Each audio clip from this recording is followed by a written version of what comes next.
380만 원입니다. 여사장의 목소리가 차갑게 떨어졌습니다. 맥주 2잔, 칵테일 서너 잔. 그게 전부였는데 말이죠. 지금 380만 원이라고 하셨습니까? 네. 안 내시면 조폭 부를 겁니다. 가슴이 철렁 내려앉았습니다. 형을 바라봤죠. 그런데 형 김건우는 조금도 흔들리지 않았습니다. 그럼 직접 부르세요. 7분 후 검은 양복 입은 남자 4명이 들어왔습니다. 선두의 남자가 위협적인 목소리로 말했죠. 니들이 계산 안 한다고? 그 순간 형이 고개를 들었습니다. 남자의 얼굴이 하얗게 질리더니 바닥에 무릎을 꿇었습니다. 건우 형님? 이야기가 시작되기 전 잠시만 함께 해주세요. 오늘 이 이야기가 여러분 마음 한켠에 오래 남기를 바랍니다. 마음에 닿으셨다면 구독과 좋아요로 함께 해주세요. 오랜만에 형과 단둘이 술자리를 갖게 된 날이었습니다. 저는 김태윤, 29, 중견 제약회사 영업팀에서 일하는 평범한 회사원이죠. 형 김건우는 6살 위인 35. 형은 늘 과묵한 편이었습니다. 무슨 일을 하는지 깊게 캐묻지도 않았고요. 가끔 연락이 오면 만나고 명절엔 집에서 마주치고 그런 관계였습니다. 목요일 오후 형에게서 문자가 왔습니다. 오늘 시간 돼? 술 한잔 하자. 간결했습니다. 형은 늘 그랬거든요. 길게 설명하는 법이 없었죠. 좋아요. 몇 시에? 7시. 강남역 3번 출구. 퇴근 시간을 맞춰 강남역으로 향했습니다. 평일 저녁에 강남은 사람들로 북적였죠. 직장인들, 연인들, 친구들이 각자의 하루를 마무리하며 거리를 메우고 있었습니다. 출구에서 형을 만났을 때 형은 검은색 코트를 입고 서 있었습니다.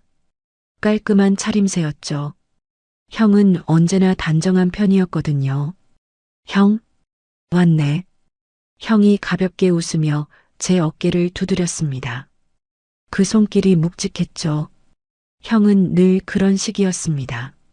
말은 적지만 행동으로 마음을 전하는 사람이었거든요.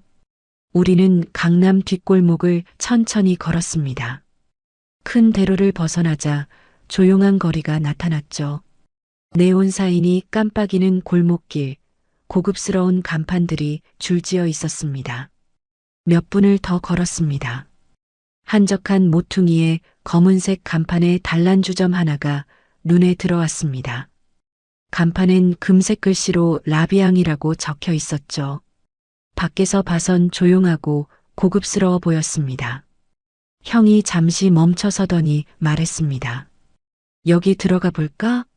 저는 별 생각 없이 고개를 끄덕였습니다. 그저 형과 편하게 술 한잔하면 되는 거였으니까요. 안으로 들어가자 부드러운 재즈 음악이 흘러나왔습니다. 조명은 은은했고 인테리어는 깔끔했죠. 30 후반쯤 되어 보이는 여사장이 우리를 맞았습니다. 한미선이라는 이름표를 달고 있었죠. 그녀는 상냥한 미소를 지으며 우리를 안쪽 룸으로 안내했습니다. 구석진 룸이었습니다. 편안한 소파와 낮은 테이블이 놓여 있었죠. 자리에 앉자 한미선이 메뉴판을 건넸습니다.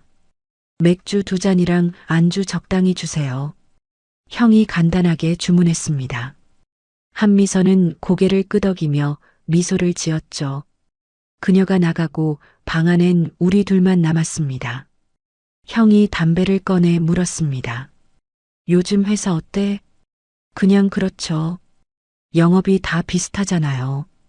힘들진 않고? 괜찮습니다. 더 묻지 않았습니다. 형의 일은 늘 베일에 쌓여 있었거든요. 무역업을 한다고 들었지만 구체적으로 뭘 하는지는 몰랐습니다. 그리고 궁금해하지도 않았죠. 잠시 후 한미선이 맥주와 안주를 가져왔습니다. 우리는 건배를 하고 천천히 이야기를 나눴습니다. 어릴 적 이야기, 부모님 이야기, 사소한 일상들.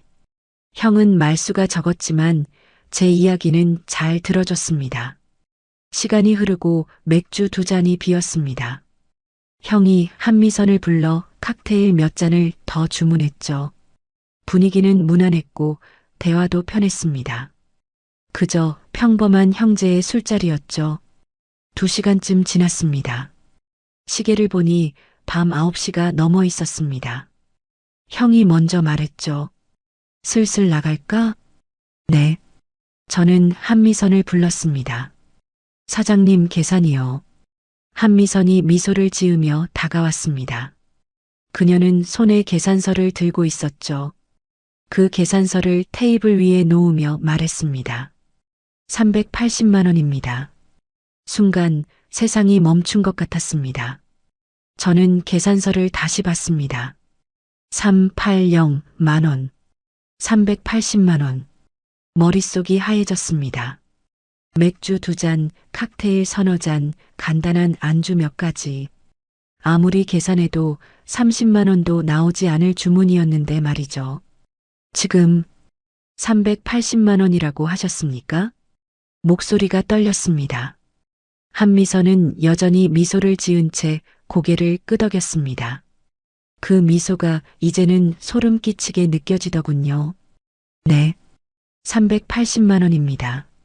저는 계산서를 자세히 들여다봤습니다. 항목별로 적혀 있었죠. 맥주 2잔 80만 원, 칵테일 4잔 120만 원, 안주료 50만 원, 룸 사용료 80만 원, 서비스료 50만 원. 말도 안 되는 금액들이 줄줄이 적혀 있었습니다. 이건 좀 아닌 것 같은데요. 저희가 뭘 그렇게 많이 시켰다고. 말을 끝내기도 전에 한미선의 표정이 변했습니다. 아까까지의 부드러운 미소는 사라지고 차가운 눈빛이 드러났죠. 마치 가면을 벗어던진 것처럼요. 서비스 다 받아놓고 이제 와서 돈 안 내실 겁니까? 그녀의 목소리가 날카로워졌습니다. 저는 황당함을 넘어 화가 치밀어 올랐죠. 서비스요? 저희 맥주 2잔이랑 칵테일 몇 잔밖에 안 시켰는데요. 이건 명백한 바가지잖아요. 바가지요? 메뉴판에 다 적혀 있었습니다. 손님께서 확인 안 하신 거죠? 메뉴판에 가격이 어디 적혀 있었습니까? 뒷장에 있었습니다. 손님이 안 보신 거죠? 한미선은 태연하게 거짓말을 했습니다. 메뉴판엔 가격이 단 한 줄도 적혀 있지 않았거든요. 저는 주먹을 쥐었습니다. 이건 계획된 사기였습니다. 이건 사기잖아요. 경찰에 신고하겠습니다. 제가 단호하게 말하자 한미선이 비웃음을 지었습니다. 그 비웃음이 방 안에 차갑게 퍼졌죠. 신고요? 하세요. 계약서도 있고 CCTV도 있습니다. 손님들이 알아서 주문하신 거 다 찍혀 있어요. 그녀의 말투엔 확신이 가득했습니다. 이런 일을 한두 번 겪은 게 아니라는 걸 알 수 있었죠. 손님을 속이는 게 일상이 된 사람의 눈빛이었습니다. 형은 옆에서 조용히 상황을 지켜보고 있었습니다. 표정에 큰 변화가 없었죠. 담배를 천천히 피우며 한미선을 바라보고 있었습니다. 그 침착함이 오히려 이상했습니다. 380만 원. 정말 이 금액을 내라는 겁니까? 제가 다시 물었습니다. 한미선은 팔짱을 끼며 말했습니다. 그녀의 자세가 더 당당해졌죠. 당연하죠. 안 내시면. 그녀가 잠시 말을 끊더니 아주 천천히 마치 협박을 즐기는 것처럼 덧붙였습니다. 조폭 부를 겁니다. 그 순간 방 안의 공기가 얼어붙었습니다. 조폭이라는 단어가 주는 공포는 생각보다 컸습니다. 저는 본능적으로 뒤를 돌아봤죠. 출구는 저 멀리 있었고 복도는 좁았습니다. 도망칠 수도 없는 상황이었습니다. 형이 차분하게 물었습니다. 조폭이요? 목소리에 흔들림이 없었습니다. 한미선은 코웃음을 쳤죠. 이 근처에서 모르는 사람 없습니다. 조폭들 오면 말로 끝나지 않아요. 노골적인 협박이었습니다. 저는 주머니 속 핸드폰을 만졌습니다. 112에 전화해야 하나? 하지만 한미선의 태도는 너무나 당당했습니다. 마치 이미 모든 걸 준비해 둔 것처럼요. 형이 담배를 재떨이에 비비며 천천히 말했습니다. 어디 쪽 조폭인데요? 알아서 뭐 하시게요? 어차피 손님들은 당할 수밖에 없어요. 그래도 궁금해서요. 형의 목소리는 여전히 평온했습니다. 오히려 너무 평온해서 이상할 정도였죠. 마치 날씨를 묻는 것처럼 담담했습니다. 한미선은 잠시 형을 쳐다보더니 말했습니다. 이 동네 조사장이 관리하는 곳입니다. 아세요? 모르는데요. 그럼 곧 알게 될 겁니다. 한미선이 핸드폰을 꺼내 들었습니다. 전화를 걸기 시작했죠. 저는 가슴이 두근거렸습니다. 이제 정말 조폭이 오는 건가? 여보세요? 석환 씨? 라비앙입니다. 손님들이 계산 안 하려고 하는데. 네, 바로 와주세요. 전화는 짧게 끝났습니다. 한미선은 핸드폰을 주머니에 넣으며 말했습니다. 곧 올 겁니다. 그때까지 여기 계세요. 그녀는 문 앞에 서서 우리를 감시했습니다. 도망갈 수 없게 막아선 거였죠. 저는 형을 바라봤습니다. 형, 어떡합니까? 형은 여전히 침착했습니다. 소파에 기대앉아 팔짱을 낀 채 천장을 바라보고 있었죠. 기다려봐. 형, 조폭이 온다는데. 알아. 기다려보자고. 형의 목소리엔 두려움이 없었습니다. 오히려 무언가를 확인하려는 듯한 느낌이 들었죠. 시간이 느리게 흘렀습니다. 침묵만이 방 안을 채웠습니다. 재즈 음악은 여전히 흘러나왔지만 이제는 그 음악마저 섬뜩하게 느껴졌습니다. 복도에서 발소리가 들렸습니다. 여러 명의 발소리였죠. 무겁고 위협적인 발걸음이 점점 가까워졌습니다. 문이 열렸습니다. 검은 양복을 입은 남자 4명이 방 안으로 들어왔습니다. 선두에 선 남자는 30 중반쯤 되어 보였습니다. 단단한 체격에 날카로운 눈빛을 가진 남자였죠. 얼굴엔 작은 흉터가 있었고 걸음걸이부터 남달랐습니다. 그 뒤로 3명의 부하들이 따라왔습니다. 모두 비슷한 차림새였고 표정은 차갑고 무표정했습니다. 공기가 순식간에 얼어붙었습니다. 저는 숨이 막히는 것 같았죠. 심장이 빠르게 뛰었고 손에 땀이 났습니다. 뒷목이 서늘해지는 느낌이었습니다. 선두의 남자가 우리를 내려다보며 말했습니다. 니들이 계산 안 한다고? 목소리는 낮고 위협적이었습니다. 저는 입을 열려고 했지만 목소리가 나오지 않았습니다. 두려움이 몸을 얼어붙게 만들었죠. 한미선이 옆에서 말했습니다. 석환 씨, 이 사람들입니다. 380만 원 계산서 보여줬는데 안 낸다고 하네요. 유석환이라는 남자가 고개를 끄덕이며 우리를 쳐다봤습니다. 그의 눈빛은 차가웠습니다. 마치 물건을 보는 듯한 시선이었죠. 380만 원이면 큰 돈인데 그걸 안 내겠다고? 저는 떨리는 목소리로 말했습니다. 아니, 이건 바가지입니다. 저희가 시킨 건. 유석환이 손을 들어 제지했습니다. 닥쳐. 계산서 나왔으면 내는 거야. 그의 말투는 단호했습니다. 협상의 여지가 없다는 걸 보여줬죠. 뒤에 서 있던 부하 한 명이 한 발짝 앞으로 나섰습니다. 위협이 신호였습니다. 저는 주머니 속 지갑을 만졌습니다. 380만 원. 그런 돈이 있을 리 없었습니다. 카드 한도도 넘는 금액이었죠. 돈이 그렇게 많이 없습니다. 없으면 만들어 와. 친구한테 빌리든 가족한테 빌리든. 유석환이 차갑게 말했습니다. 그리고 턱짓으로 부하 한 명을 가리켰습니다. 핸드폰 꺼내. 지금 바로 전화해. 부하가 저를 향해 다가오려는 순간 형이 입을 열었습니다. 잠깐. 형의 목소리는 여전히 침착했습니다. 유석환이 형을 쳐다봤죠. 짜증 섞인 표정이었습니다. 뭐, 조 사장이 누군데요? 유석환의 표정이 순간 굳어졌습니다. 예상치 못한 질문이었던 모양입니다. 조 사장을 왜 물어? 궁금해서요. 형은 소파에서 일어나 주머니에서 담배를 꺼냈습니다. 천천히 담배를 입에 물고 라이터를 켰죠. 불을 붙이는 동작이 너무나 여유로웠습니다. 마치 집에서 쉬는 것처럼요. 유석환이 인상을 찌푸리며 말했습니다. 조 사장은 이 근처 다 관리하는 분이야. 왜? 어느 조직인데? 닥치라고 했잖아. 유석환의 목소리가 높아졌습니다. 하지만 형은 전혀 개의치 않았습니다. 담배 연기를 천천히 내뿜으며 창밖을 바라봤죠.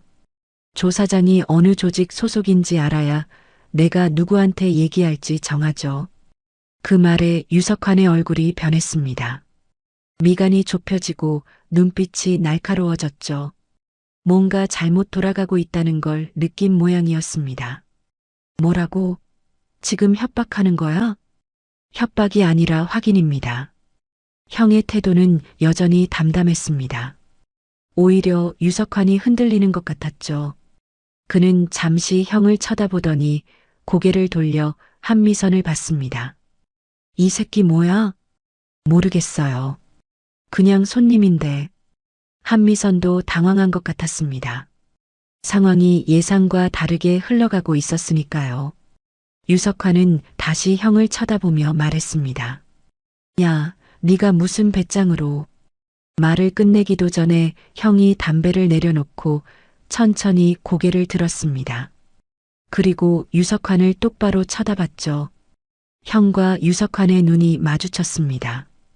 형의 눈빛은 차분했지만 그 안엔 무언가 깊고 무거운 게 담겨 있었습니다. 마치 오랜 세월 동안 쌓아온 무게 같은 거였죠. 말로 설명할 수 없는 압도감이었습니다.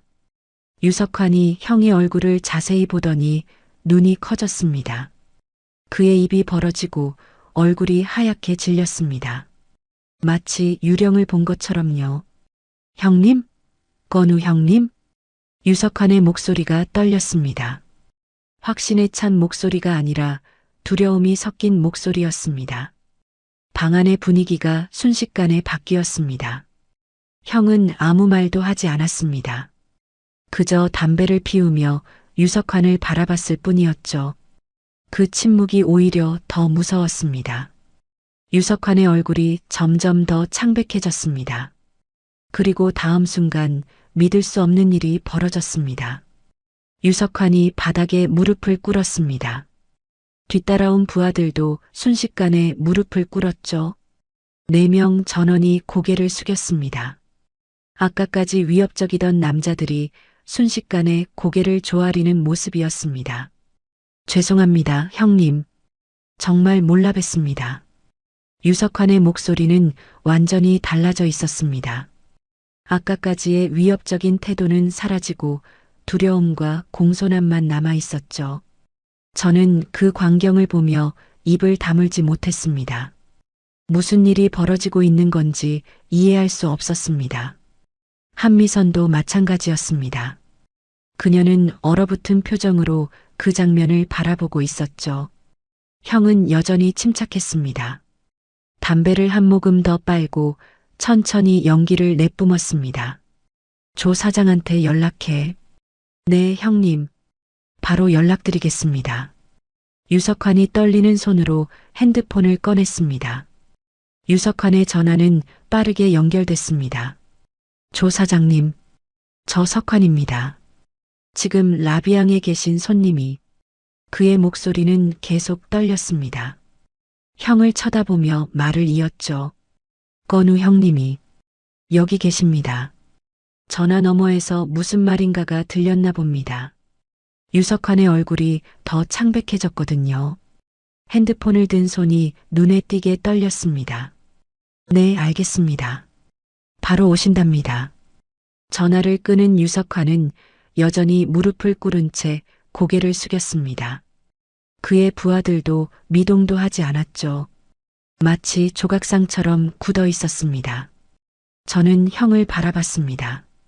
형은 소파에 다시 앉아 담배를 피우고 있었죠. 그 모습이 너무나 자연스러웠습니다. 마치 이런 상황이 낯설지 않다는 듯이요. 형? 제가 조심스럽게 불렀습니다. 형이 저를 쳐다봤죠. 응? 이게 무슨... 조금만 기다려. 형이 짧게 말했습니다. 그리고 다시 담배를 피우며 창밖을 바라봤습니다. 저는 더 묻지 못했습니다. 한미선은 한쪽 구석에 서서 상황을 지켜보고 있었습니다. 그녀의 얼굴엔 당혹감과 불안이 뒤섞여 있었죠. 아까까지의 자신감은 온데간데 없었습니다. 손을 떨며 핸드폰을 만지작거리고 있었습니다. 10분쯤 지났습니다. 복도에서 다시 발소리가 들렸습니다. 이번엔 한 사람의 발소리였지만 그 무게감이 달랐습니다. 천천히 하지만 확실하게 다가오는 발걸음이었습니다. 문이 열렸습니다. 50대 중반쯤 되어 보이는 남자가 들어왔습니다. 회색 정장을 입고 있었고 얼굴엔 세월의 흔적이 깊게 새겨져 있었죠. 그의 눈빛은 날카로웠고 분위기는 무거웠습니다. 방 안으로 들어서자마자 공기가 더욱 긴장됐습니다. 유석환과 부하들이 더 깊게 고개를 숙였습니다. 조 사장님, 조영철이라 불린 남자는 유석환을 한번 쳐다보더니 형을 향해 걸어왔습니다. 그리고 형의 얼굴을 확인하는 순간 그의 표정이 굳어졌습니다. 눈이 커지고 입술이 굳어졌죠. 건우 씨? 조영철의 목소리가 떨렸습니다. 그는 잠시 멈칫하더니 허리를 90도로 숙였습니다. 오랜만입니다, 형님. 형이 담배를 끄며 말했습니다. 오랜만이네요. 언제 오셨습니까? 연락을 주셨으면. 그냥 동생이랑 술 마시러 왔습니다. 형의 목소리는 여전히 담담했습니다. 조영철은 고개를 들고 주변을 둘러봤습니다. 무릎 꿇은 유석환과 부하들, 그리고 구석에 서 있는 한미선을 봤죠. 상황을 파악하는 데는 오랜 시간이 걸리지 않았습니다. 무슨 일입니까? 380만 원 내래요. 형이 간단하게 말했습니다. 조영철의 얼굴이 일그러졌습니다. 미간이 좁혀지고 턱선이 굳어졌죠. 380만 원이요? 맥주 2잔이랑 칵테일 몇 잔 마셨는데 380만 원 계산서가 나왔습니다. 조영철이 한미선을 쳐다봤습니다. 그의 눈빛은 얼어붙어 있었죠. 한미선의 얼굴이 하얗게 질렸습니다. 한 사장. 네네. 한미선의 목소리가 떨렸습니다. 조영철이 천천히 그녀에게 다가갔습니다. 그의 걸음걸이는 천천했지만 무게감이 있었죠. 이게 무슨 짓입니까? 그게 손님들이 뭐? 조영철의 목소리가 차갑게 가라앉았습니다. 한미선은 말을 잇지 못했죠. 그녀의 손이 떨리고 있었습니다. 조영철은 유석환을 돌아봤습니다. 석환아. 네, 사장님. 넌 왜 여기 있어? 라비앙에서 연락이 와서. 내가 언제 라비앙 관리하라고 했나? 유석환의 얼굴이 하얗게 질렸습니다. 그게... 대답해. 죄송합니다. 조영철이 한숨을 쉬며 형을 바라봤습니다. 그의 표정엔 미안함과 분노가 섞여 있었죠. 형님, 정말 죄송합니다. 제가 몰랐습니다. 형은 고개를 저었습니다. 조 사장님이 사과할 일은 아닙니다. 아닙니다. 제 관리 소홀입니다. 조영철이 다시 유석환을 쳐다봤습니다. 그의 눈빛이 더욱 차가워졌습니다. 너희들 언제부터 이런 짓 했어? 사장님, 물어보잖아. 유석환은 대답하지 못했습니다. 그저 고개만 숙인 채 떨고 있었죠. 조영철이 한미선에게 물었습니다. 한 사장, 이 가게 몇 년 했지? 3년.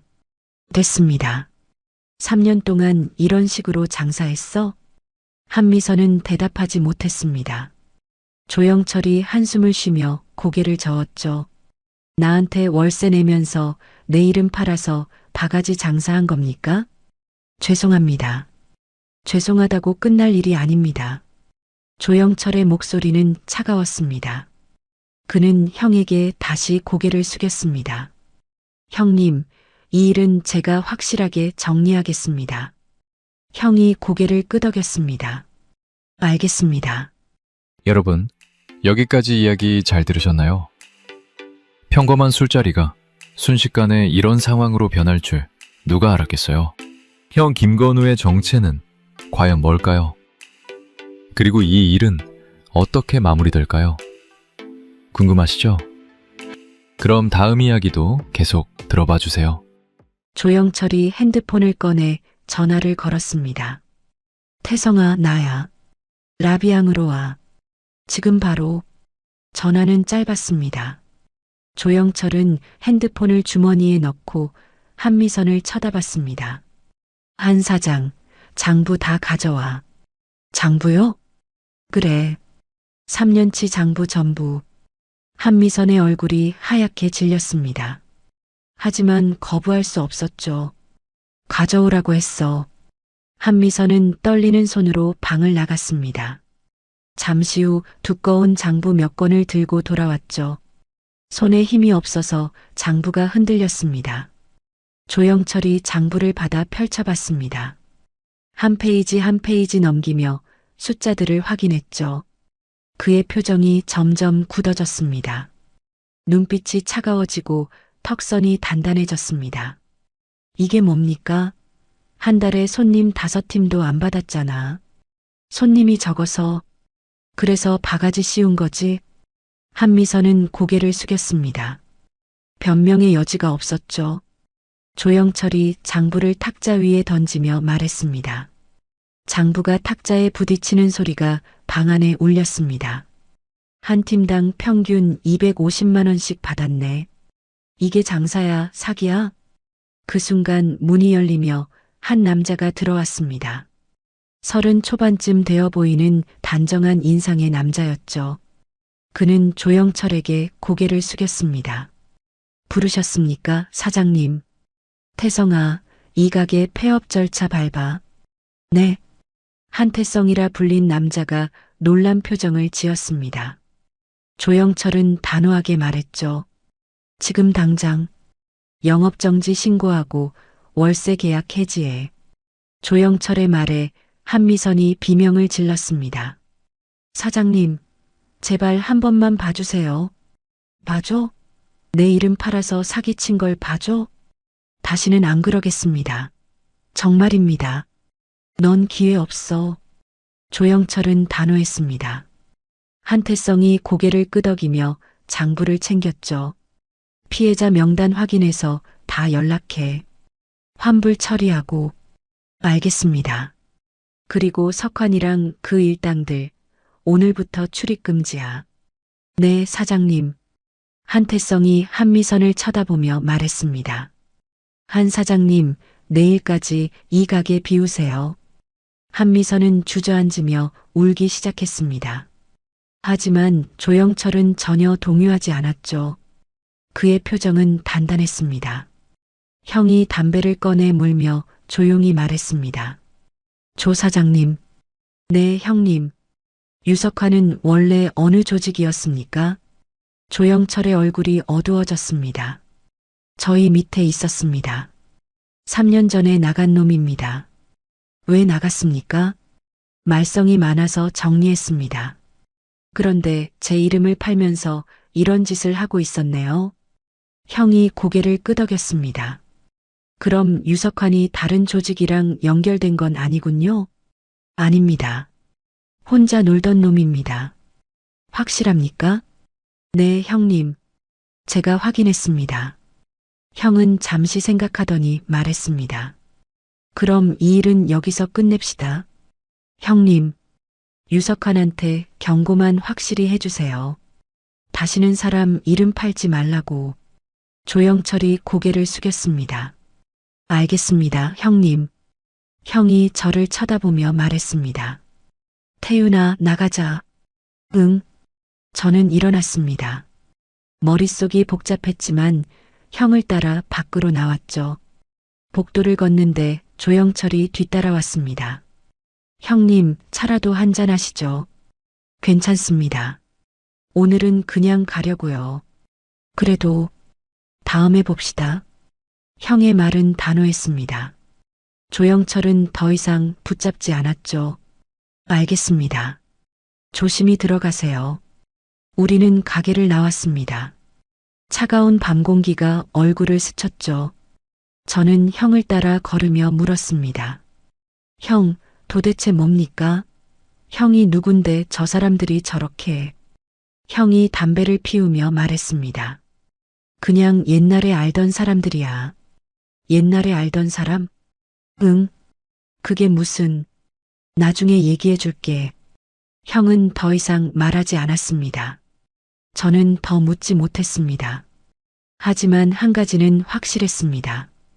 형 김건우는 제가 아는 형이 아니었습니다. 형과 저는 강남역 근처의 작은 포장마차에 앉았습니다. 형이 소주 2병을 주문했죠. 아저씨가 안주로 계란말이와 떡볶이를 내왔습니다. 평범한 포장마차였지만 아까의 라비앙보다 훨씬 편안했습니다. 여기엔 거짓이 없었으니까요. 형이 소주잔에 술을 따르며 말했습니다. 마셔. 저는 잔을 받아 단숨에 비웠습니다. 목이 따갑고 머리가 어지러웠지만 정신이 좀 들었죠. 형? 응? 형이 누군지 알고 싶습니다. 형이 잠시 침묵하더니 담배를 꺼내 불을 붙였습니다.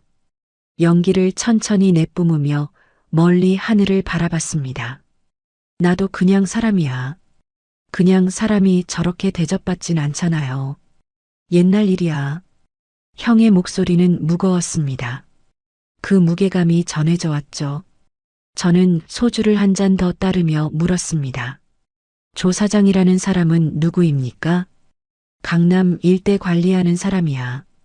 합법적인 사업도 하고 뒷일도 보고. 뒷일? 유흥업소 관리, 채권 추심, 그런 거. 형의 설명은 간결했습니다. 하지만 그 안에 담긴 의미는 무거웠죠. 형도 그런 일 했습니까? 형이 고개를 저었습니다. 나는 그냥 중간에서 일 정리하는 역할이었어. 무슨 일? 물어보지 마. 좋은 얘기 아니야. 형의 목소리에는 후회가 섞여 있었습니다. 어두운 과거에 대한 후회였죠. 우리는 소주를 한 병 더 시켰습니다. 형이 잔을 채우며 말했습니다. 태윤아. 응? 오늘 일은 잊어. 잊으라고요? 응. 그냥 형이랑 술 마신 날로만 기억해. 형의 눈빛은 진지했습니다. 저는 고개를 끄덕였죠. 알겠습니다.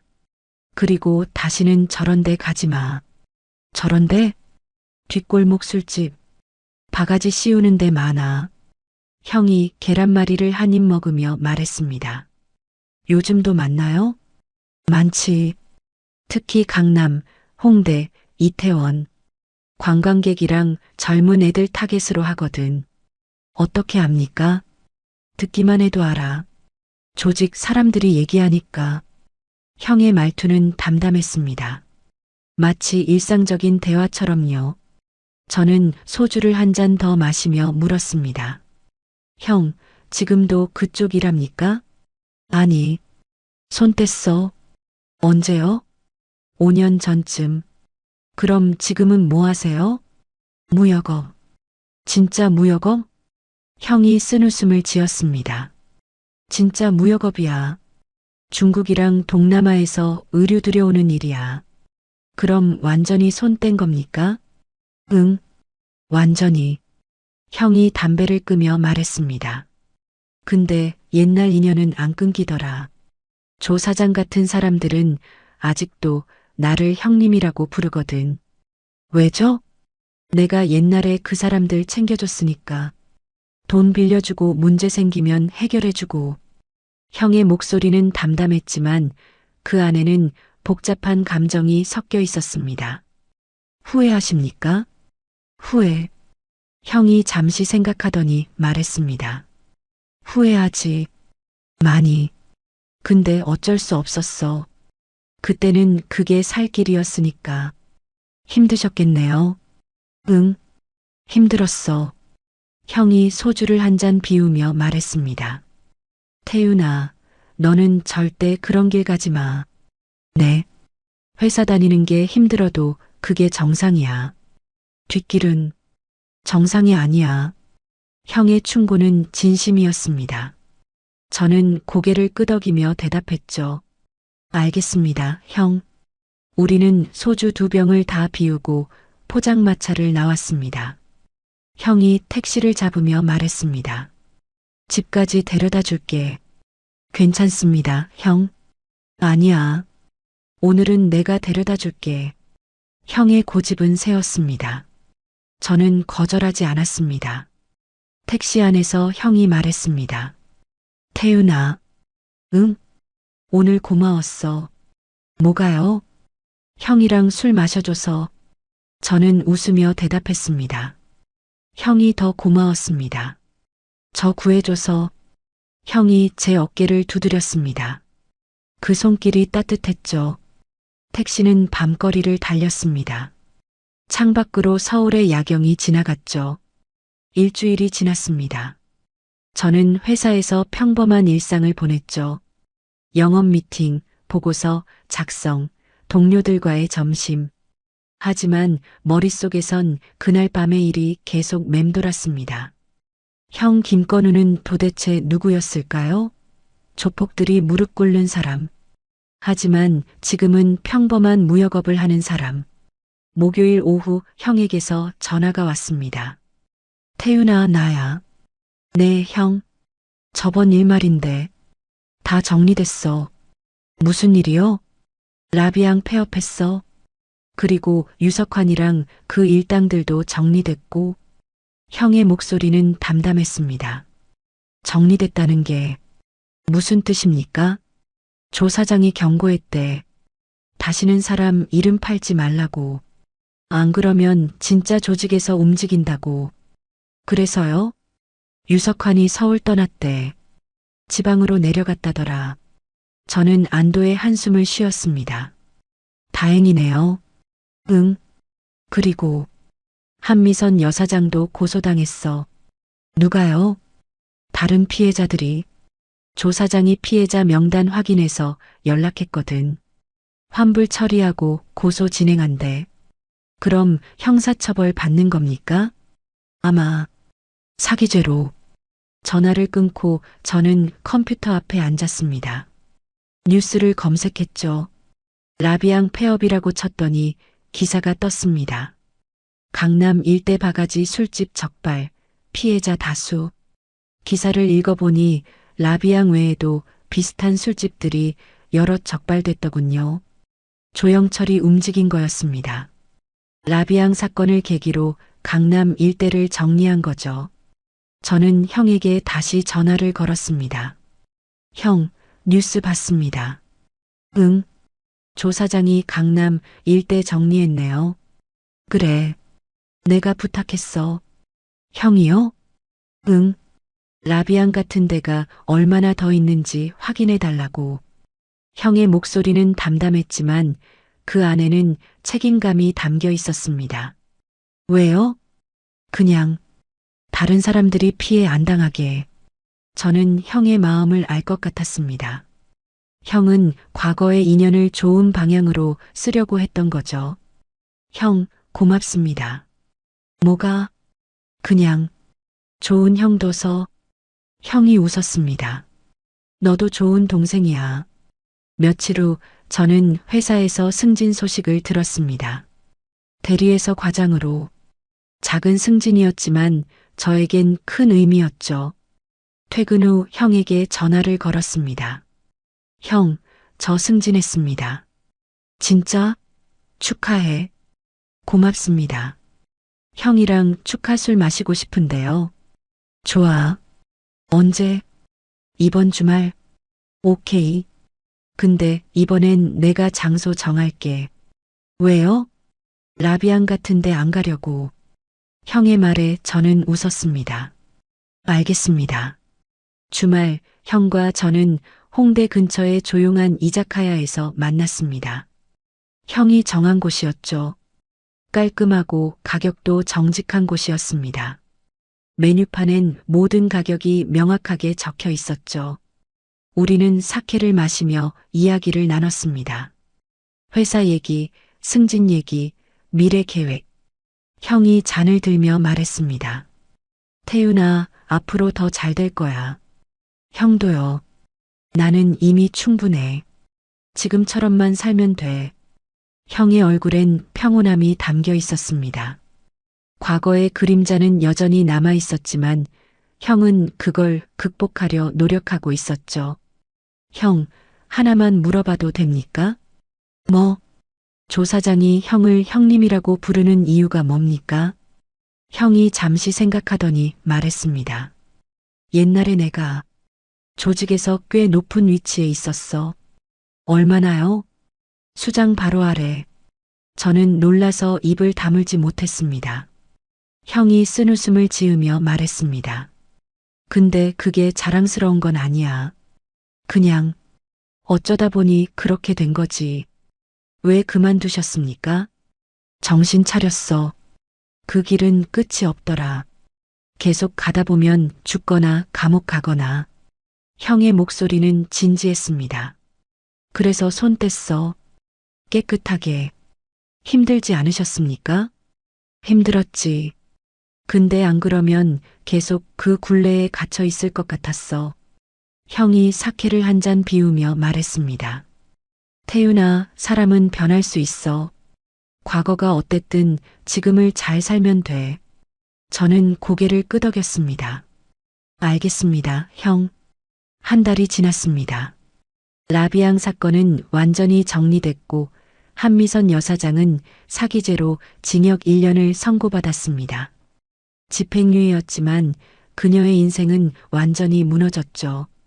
유석환과 그 일당들은 서울을 떠났고 조영철은 강남 일대의 바가지 술집들을 정리했습니다.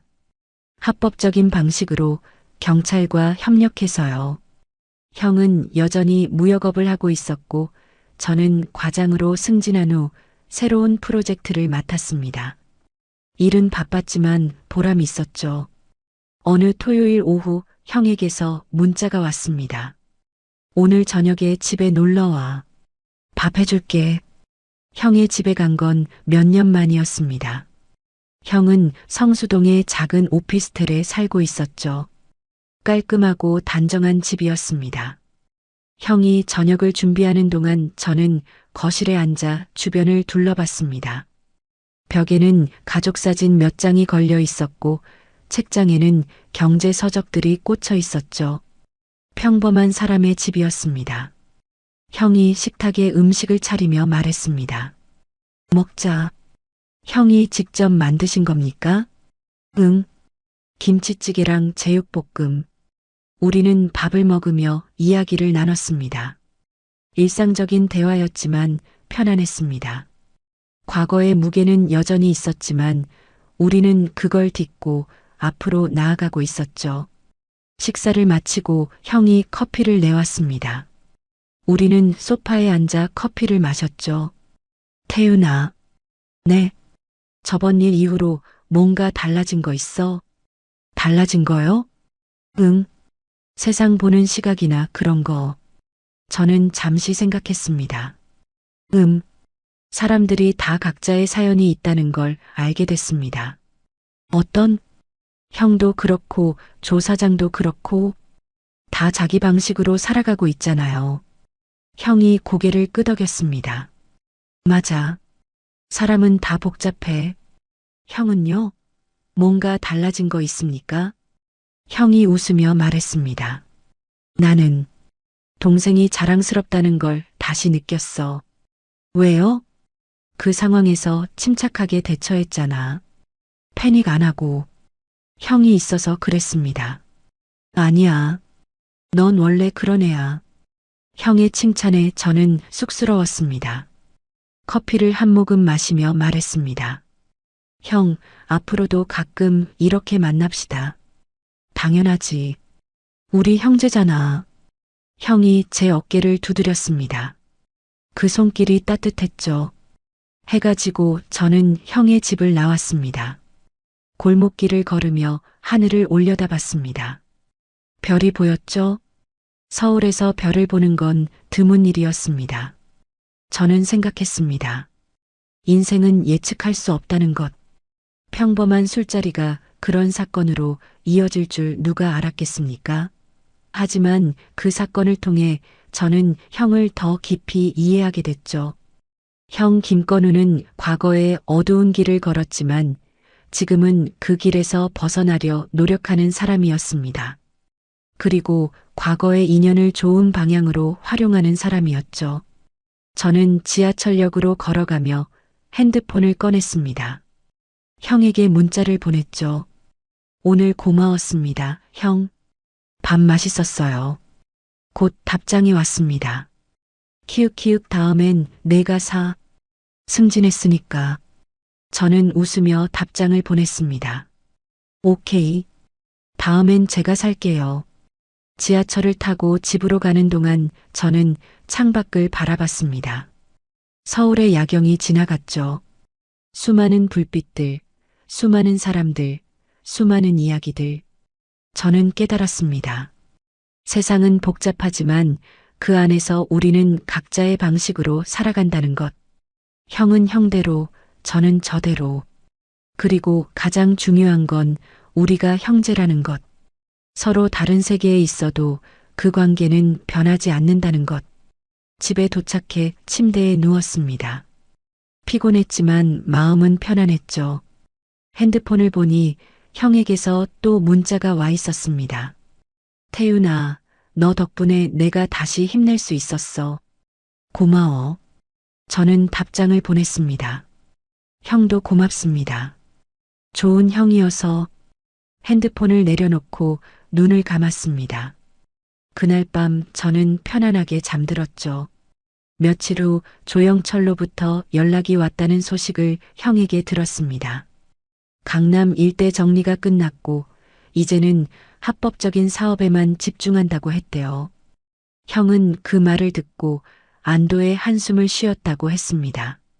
과거의 인연이 좋은 방향으로 마무리된 거였죠. 저는 회사에서 새로운 프로젝트를 성공적으로 마무리했고 보너스를 받았습니다. 그 돈으로 형에게 선물을 하나 샀죠. 좋은 와인이었습니다. 주말 형과 저는 다시 만났습니다. 이번엔 한강공원에서였죠. 치킨과 맥주를 사들고 벤치에 앉았습니다. 형, 선물입니다. 제가 와인을 건네자 형이 놀란 표정을 지었습니다. 이거 비싼 건데. 괜찮습니다. 형 덕분에 보너스 받았으니까. 형이 웃으며 와인을 받았습니다. 고마워. 나중에 특별한 날 마실게. 우리는 치킨을 먹으며 한강을 바라봤습니다. 강물이 반짝이고 사람들이 자전거를 타고 지나갔죠. 형, 행복하십니까? 제가 물었습니다. 형이 잠시 생각하더니 말했습니다. 응, 지금은 행복해. 앞으로도 계속 행복하시면 좋겠습니다. 너도. 우리는 맥주잔을 부딪혔습니다. 그 소리가 밤 공기에 울렸죠. 인생은 예측할 수 없지만 우리에겐 서로가 있었습니다. 그게 가장 큰 행복이었죠. 여러분, 오늘 이야기 어떠셨나요? 평범한 술자리에서 시작된 이야기가 이렇게 전개될 줄 누가 알았겠습니까? 바가지를 씌우는 술집, 조폭의 협박, 그리고 형의 숨겨진 과거까지. 하지만 이 이야기의 진짜 의미는 복수나 반전이 아니라 형제애였습니다. 김건우는 과거에 어두운 길을 걸었지만 지금은 그 길에서 벗어나 평범하게 살려고 노력하는 사람이었죠. 그리고 동생 태윤은 그런 형을 있는 그대로 받아들였습니다. 우리 모두는 살아가며 다양한 선택을 합니다. 어떤 선택은 후회로 남고 어떤 선택은 성장의 밑거름이 되죠. 중요한 건 과거에 얽매이지 않고 지금을 성실하게 사는 겁니다. 그리고 곁에 있는 사람들을 소중히 여기는 거죠. 가족이든 친구든 동료든 진짜 강한 사람은 힘을 먼저 드러내지 않고 필요할 때만 쓰는 사람입니다. 여러분께도 이 이야기가 작은 위로와 지혜가 되었으면 좋겠습니다. 오늘 이야기가 마음에 드셨다면 구독과 좋아요 부탁드립니다. 감사합니다.